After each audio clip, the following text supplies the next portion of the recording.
राम रावणाचं युद्ध झालं, प्रभू रामचंद्रांचा राज्याभिषेक झाला।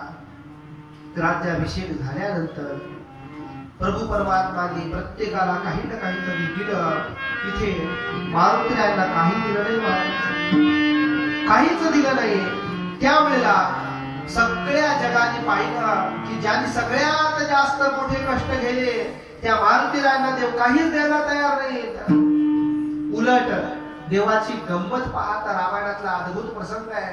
प्रभू रामचंद्रांनी लक्ष्मणांना सांगितलं, एक काम करा, मारुतीरायाला आता घरी जायला सांगा। सभेने पाहिलं, राज्याभिषेक झाला, खुर्चीवर देव बसले, आणि काय सांगितलं मारुतीरायाला? सगळे लोक म्हणू लागले, वा रे वा देवा, सिंहासन मिळेपर्यंत मारुतीराय पाहिजे तुम्हाला, आणि एकदा का अधिकारी पद मिळालं की मारुतीराय नको तुम्हाला? बहुतेक खुर्चीचा गुण लागला देवा तुम्हाला। लक्ष्मणाने सांगितलं, देवा आजपर्यंत तुमची एकही आज्ञा मी उल्लंघन केली नाही, पण आता मात्र मी तुमचं ऐकणार नाही। देवा मारुतीरायांची माझ्यावर असंख्य उपकार आहे। देवा तुम्ही तर रडत होता बायकोच्या वियोगात, हे सीते, हा सीते, मला कोण होतं हो देवा? मी आणि मारुतीराय आम्ही दोघच होतो, दोघं मिळूनच तुम्हाला सांभाळत होतो। भूक लागलेली पाहत होतो, झोप आलेली पाहत होतो, झोपेतून उठवत होतो। कधी त्यांचे तुमचे पाय माझ्या मांडीवर असायचे, मारुतीरायाच्या मांडीवर, कधी डोकं माझ्या मांडीवर, कधी डोकं त्याच्या मांडीवर। तेव्हा मारुतीरायांसारखा मला प्रिय मित्र कोणी नाही।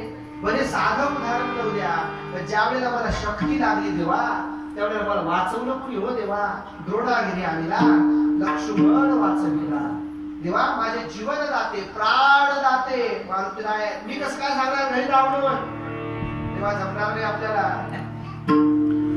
लगे देवानं बायकोला बोलवला, सीता मातेला सांगितलं, सांग सांग मारुतीरायाला परत जायला।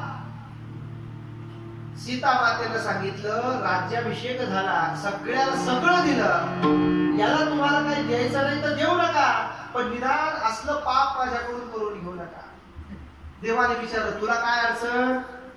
सीता मातेनं सांगितलं, महाराज ज्या वेळेला मारुतीराय लंकेमध्ये आले त्यांनीच माझा शोध लावला, मी कुठे आहे तुम्हाला काय माहित होतं? मी कुठे आहे तुम्हाला काय माहित होतं? ज्याने सीता शोध केली, रामे सीता भेटली। अरे देवा कसं सांगू तुम्हाला, आपल्या दोघांमध्ये जे अंतर पडलं होतं त्यातला महत्वाचा दुवा म्हणजे मारुतीराय आहे, म्हणून मी नाही सांगू शकत मारुतीरायाला। प्रभू रामचंद्रांनी भरतांना बोलवलं महाराज। भरतांना सांगितलं, भरता तू तरी सांग। भरताने सांगितलं, दादा तुमचा एकही शब्द माझ्या आयुष्यात खाली पडलेला नाही, तुमच्या चरणाचा आश्रित भक्त मी आहे देवा, पण मात्र देवा मला क्षमा करा, मारुतीरायाला जा म्हणून मी सांगू शकत नाही।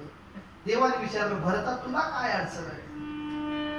देवा प्रसंग आठवा, ज्या वेळेला तुम्ही मातेच्या दुर्वचनाने युक्त होऊन वनामध्ये गेला, वनामध्ये गेल्यानंतर तुमच्या वियोगामध्ये वडिलांनी प्राणत्याग केला। प्राणत्याग झाल्यानंतर मी तर मामाच्या गावाला होतो, निरोप पाठवला। भरताने आपलं चरित्र सांगायला सुरुवात केली। भरत महाराज आले, भरतांना राज्याभिषेक करवला, प्रभारी राजेपद दिलं भरतांना। भरतांनी सांगितलं, अगोदर प्रभू रामचंद्र, मग मी अयोध्येत जाणार। नाही, आधी अयोध्येत